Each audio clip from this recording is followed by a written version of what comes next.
Halo semua, welcome back to my channel. Kali ini kita akan bahas lagi soal game Viking Rise. Dan kita di Viking Rise bahas apa? Ya jelas, tingkat lanjutan dari selanjutnya dari yang kemarin yang sudah gua bikin tutorialnya. Sekarang kita masuk ke tahap selanjutnya. Tahap selanjutnya adalah mengumpulkan sumber daya yang ini ya, mulai dari makanan, kayu, batu, dan emas. Kenapa mengumpulkan sumber daya itu penting ya? Karena untuk pembangunan kalian gitu. Kalau misalkan di 15 hari awal kalian bermain ini game, kalian cukup yang istilahnya sampai chief hall level 16. Dana yang kalian punya yang dapat dari hadiah, klaim itu mungkin cukup sampai CH level 16. Tapi selebihnya kalian tetap butuh sesuatu yang lebih.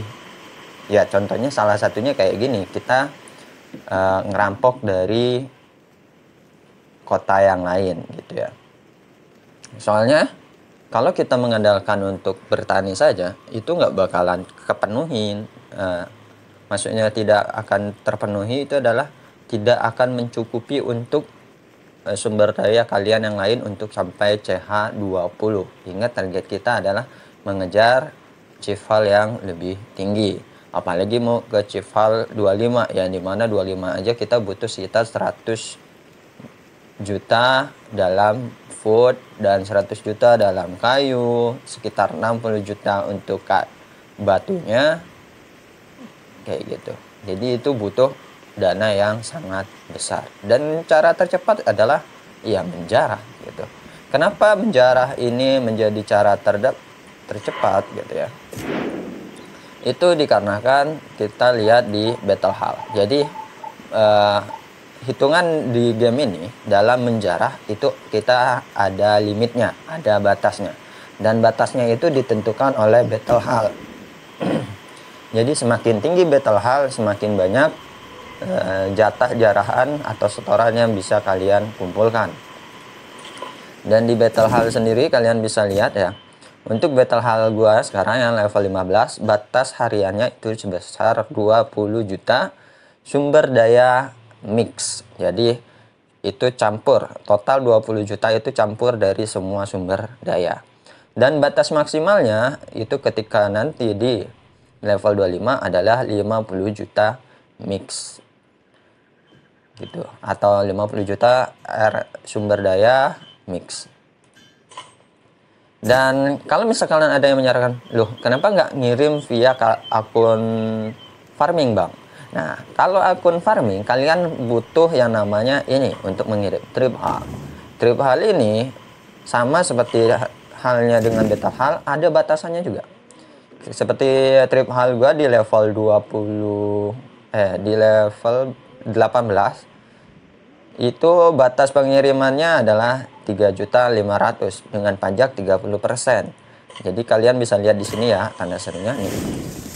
Kalian bisa yang namanya mulai mengirim dari akun farming kalian itu ya, tandain, baru bisa mengirim sumber daya dari akun farming ke akun utama itu ketika trip hall di level 16 ya. Di bawah level 16 itu nggak bisa, dan level 16 pun itu dibatasi sebesar 2.500.000 dengan pajak 35%. Itu sangat memberatkan ya. Jadi akun farming kalian pun kalau pengen cara seperti game di sebelah dengan cara dikirim itu nggak mencukupi juga gitu.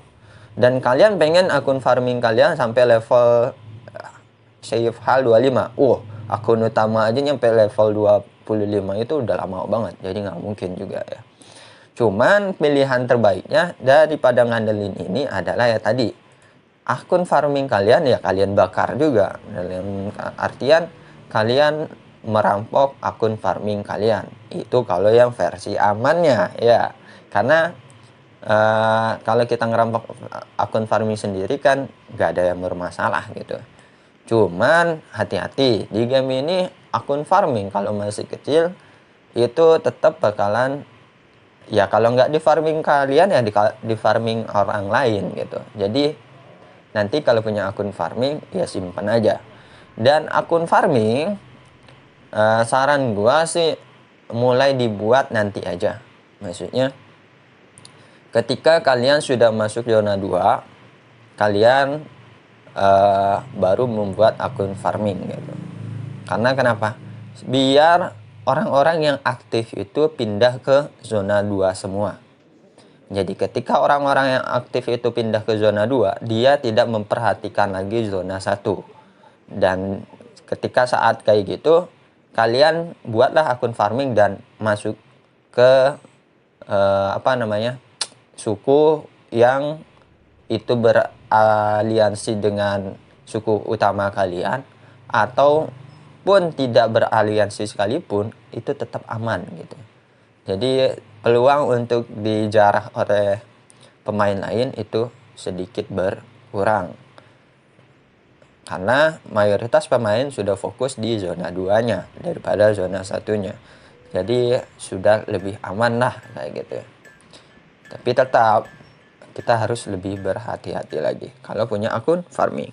Karena kenapa? Karena akun farmingnya nanti diberi persyaratan kayak gini. Dalam artian si watchtower ini nggak boleh level tinggi. Karena watchtower ini yang bikin banyak pasukan kita kalau menyerang cepat habis. Dan juga pasukannya harus dikeluarin dari kotanya dulu. Sekiranya kota itu kosong baru kita bakar. Itu kalau untuk yang akun farming. Dan untuk kalau misalkan ya kita ngerampok kota yang lain. Kalau ngerampok kota yang lain, jangan lupa untuk selalu di Discord dulu. Dan kalau Discord, hal yang pertama dilihat itu adalah level dari watchtower-nya. Kalau level watchtower-nya di bawah 8, kalian masih aman untuk menyerangnya. Tapi kalau lebih dari 8, ya minimal kalian harus meralinya. Rally bareng-bareng sama teman baru kalian dapat. Soal durability wall nggak masalah, mau berapapun juga. Dan yang selanjutnya adalah total troops yang ada di benteng atau di kota itu. Dan juga jumlah sumber daya yang bisa kalian jarah. Itu aja sih yang perlu diperhatikan. Lalu, kenapa kalau gua pribadi nggak menggunakan cara merally daripada ngorbanin pasukan lebih banyak? Karena kan gua sekarang banyak prioritas menyerang itu bukan pakai rally. Seperti yang tadi kalian lihat di awal video, gua nggak merally sama sekali, tapi gua langsung bakar. Dan itu konsekuensinya adalah di sini. Nah, di sini total pasukan yang mati kalian bisa lihat totalnya hampir 126.000 pasukan yang tewas. Kenapa gue lebih milih pasukan tewas kayak gini daripada gue ngerally yang dimana ngerally itu bisa meminimalisir jumlah kematian. Nah, jawabannya itu simpel aja sih. Kalau kita merally, otomatis nanti ada notif di sini ya. Notif kayak mana sih? Intinya nanti ada notif rally di di chat suku. Di chat suku ini otomatis ada rally, dan ketika udah di notif di sini itu otomatis banyak orang yang bakalan berkomentar. Apalagi kalau kalian ngerampok di waktu bukan event kill atau event yang ada di Viking region hari kelima. Jadi yang ada kalian cuman kena ceramah, panas tuh, buntut, gagal ngerally, nggak jadi ngejarah, kuota harian kalian tetap segitu. Karena kalau kalian nunggu istilahnya nunggu event atau yang lainnya, ya kuota kalian ini nggak terpenuhi. Terus yang kedua, sekalipun nanti ada event, kalian terkena batas oleh jumlah limit ini gitu. Sedangkan kalau kalian nggak ngomong kayak gitu, kalian tiap hari bisa memenuhi 20 juta, 20 juta, 20 juta. 3 hari kalian sudah dapat sumber daya yang bernilai sekitar 60 juta. dengan mengorbankan pasukan mungkin sekitar 20 sampai 30 ribu pasukan. Ya worth it aja gitu, daripada kalian nanti menunggu untuk kayak pengen naikin Cival, oh sumber daya saya terbatas habis dan sebagainya. Itu cuman membuat kita makin lama dan makin lama untuk berkembang. Toh pertama-tama di game awal seperti ini pasukan kita juga nggak seberapa, maksudnya masih tier 1, 2, 3 yang ya masih bisa lah kalian untuk ibarat kata kalian latih lagi dengan sumber daya yang kalian dapatkan itu lebih dari cukup kayak gitu ya. Mungkin minus di waktu, tapi ya sama aja kalian mengembangkan Chief Al juga butuh waktu, dan itu lebih lama karena kadang kita kekurangan sumber daya kayak gitu. Terus kalau misalkan kalian pengen lihat pasukan yang sudah mati dan bisa dihidupkan lagi, kalian bisa ke patung Odin ini, klik, dan di sini kalian bisa lihat totalnya. Jadi ketika hari ini gua ada hampir 3000 pasukan mati, dan nanti dibangkitkan lagi besok itu sekitar 10% dari total kematian kayak gitu ya. Jadi ya aman-aman aja, slow-slow aja gitu. Jadi kenapa harus takut? Yang penting kita mendapatkan apa yang kita mau. Dan ketika menyerang, usahakan ya jangan langsung menyerang ke ke kotanya, tapi kumpul dulu di pinggirnya baru serang. Karena kenapa? Kalau kita menyerang langsung, ini bakalan timbul notif di dia. Dia itu nanti ada notifnya, dan bukannya menjadi kita untung, malah bisa buntung. Dalam artian dia sudah persiapan dulu, pasukannya dibanyakin dulu kah atau apa, yang sehingga itu tidak sesuai dengan laporan yang kalian dapatkan sebelumnya kayak gitu ya. Terus alasan kenapa gue menganjurkan untuk yang di bawah level watchtowernya 8 itu untuk meminimalisir jumlah kematian. Ya, jumlah kematian ini. Jadi kalau misalkan dia di bawah 8, paling mentok ya 1000, 2000 ya tewas, ya normal aja gitu ya. Tapi kalau misalkan di level 11 atau 14, nggak jamin kalian ketinggalan cuma 1000, bisa nyampe 15.000 atau lebih, karena itu lebih menyakitkan ya. Bahkan kalau pasukan kalian cuma T1 bisa langsung ludes 20.000 pasukan kalian. Itu lebih menyakitkan lagi, tidak sebanding dengan sumber daya yang berhasil dijarah kayak gitu ya. Terus dalam Infinite Kill juga, kalau masih awal-awal game ya kalian jangan milih berduel juga ya, karena kalau berduel itu sumber daya kalian lebih cepat habis juga. Lebih baik yang kayak gini aja daripada berduel, karena di awal-awal game kita memang miskin sumber daya ya, jadi nggak ada solusi. Karena miskin sumber daya, bagaimana caranya kita menghemat sumber daya dan memenuhi target utama kita. Target utama kita adalah meningkatkan Cival secepat mungkin, elegan mungkin lah intinya kayak gitu ya. Lalu syarat untuk kota lain bisa kita serang adalah, selain mengecek dari laporan yang tadi, adalah cek atau periksa dari jenis kotanya. Contoh kayak gini, kalian cek dulu dia pemain aktif atau bukan. Kedua, kalaupun sekali dia itu adalah pemain aktif, lihat dia ada di suku yang peringkat berapa. Kalau kalian nggak pernah lihat dia di peringkat 1-5, gas aja, bakar kalau memang isunya cocok. Dan selalu serang yang tidak ada di wilayah sukunya. Contoh, ini sukunya di atas nama ini, sukunya di mana, tapi orangnya ada di sini. Tapi kalau misalkan yang seperti ini, itu jangan diserang ya. Nih contoh, ini suku As. Nah, orang-orangnya adalah As juga, Jas juga. Jadi, kalau kalian menyerang ini, itu kalian yang bakalan disalahkan. Tapi kalau kalian menyerang yang ini, yang otomatis bukan dia, bukan bagian dari suku ini, yang normal aja. Jadi jangan pernah serang yang ada di wilayah sukunya. Karena kenapa?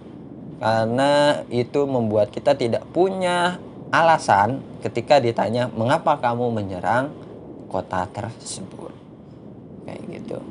Seandainya dia, kalau misalkan dia ada di wilayahnya, kan kita bisa punya alasan ini itu untuk mengeles kayak gitu. Jadi ini beberapa hal yang perlu kalian perhatikan buat kalian yang ingin menjarah dari kota orang lain. Selalu perhatikan hasil laporan dari squad kalian. Jadi riset atau penelitian squad kalian ditingkatkan, jadi biar hasil squad kalian lebih rinci, total pasukan, hadiah yang didapat, watchtowernya bagaimana gitu, dan selalu pertimbangkan orang yang kalian bakar. Kalau kalian pengen sedikit yang korban, ya berarti kalian rally aja, tapi ada kemungkinan kalian gagal dalam merelinya karena ya adu bacot dulu dengan teman-teman kalian. Jadi terserah kalian mau pakai cara yang mana, nikmati saja gamenya dan kumpulkan sumber daya sebanyak mungkin. Dan juga ada yang bilang jangan terlalu banyak mengumpulkan sumber daya. What? Kalau kalian udah menjadi tukang jarah, ya kalian juga harus persiapan dong kalau kalian bakalan dijarah oleh orang lain. Jadi persiapannya apa? Ya tadi kalian pasukannya ya banyakin. Terus yang kedua, aliansi kalian termasuk aliansi yang kuat juga. Terus yang ketiga, watchtower kalian harus di up terus, gitu ya, dilevelkan lebih tinggi. Walaupun ada yang bilang watchtower itu kan nggak ini, itu terserah gitu. Walaupun kalian masih tetap kalian punya sumber daya dan kalian dirally sama pasukan yang lain gitu ya, setidaknya walaupun sumber daya kalian berhasil untuk direbut, korban di dia itu nggak sedikit. Itu aja intinya, pola pikirnya di situ. Jadi kalau watchtower kalian tinggi, pasukan kalian yang ada di dalam juga tinggi, hero yang memimpin juga tinggi, walaupun dia rally, gua jamin dia bakalan mengalami kerugian yang sangat besar. Entah itu 30.000 sampai 40.000 pasukan, dia pasti ada yang tewas walaupun dia merally. Apalagi kalau nanti di watchtower level 15 ke atas. Kalau yang mimpin rally-nya itu adalah hero ecek-ecek, mendingan kalian gak usah ikut, yang ada rugi doang. Ruginya dalam artian banyak pasukan yang tewas. Kayak gitu ya. Kalau misalkan hero-nya dia yang bagus dan watchtower-nya belum di atas 15, kalian ikut aja nggak masalah. Tapi kalau udah di atas 15, 16, 17, 18 dan seterusnya, itu mah ngorbanin pasukan doang guys. Jadi perhatikan juga ya pimpinan rally kalian ketika dia merally suatu kota. Oke, itu aja yang bisa gua bagi. Kalau kalian suka video seperti ini, jangan lupa di like, share kepada teman kalian yang baru main game juga ya. Dan juga ya bantu kita di komen, like, dan subscribe-nya. Oke? Dan bye.